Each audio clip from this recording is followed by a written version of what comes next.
You can draw a panel layout first, and when you go into the schematic,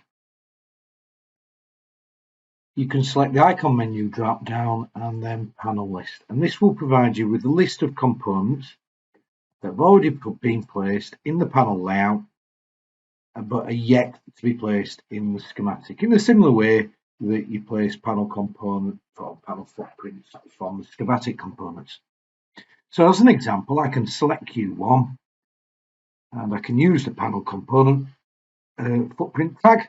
And when we insert that, I can be very specific and say that I want it to be motor control, motor starter and motor starter coil.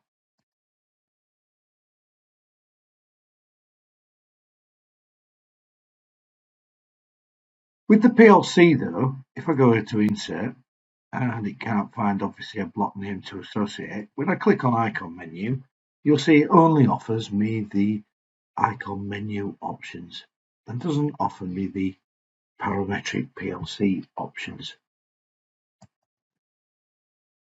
So what you are able to do is use the schematic database file editor, which is also used for bringing in components from estimates in Excel or CSV. And you can add a new entry into here.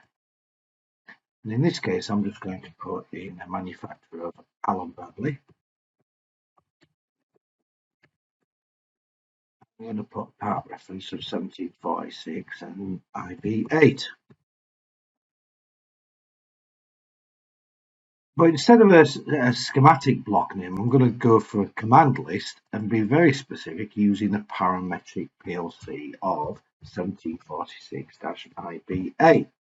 So what this will do is actually look up the parametric PLC for the component 1746-IB8 rather than the normal functionality. Then we can say OK and save and exit.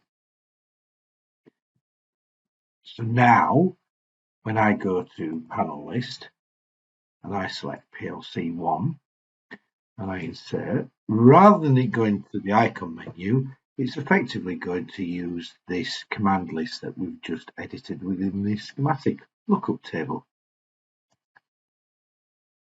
And lo and behold, the PLC is there. We can obviously define the spacing and say OK.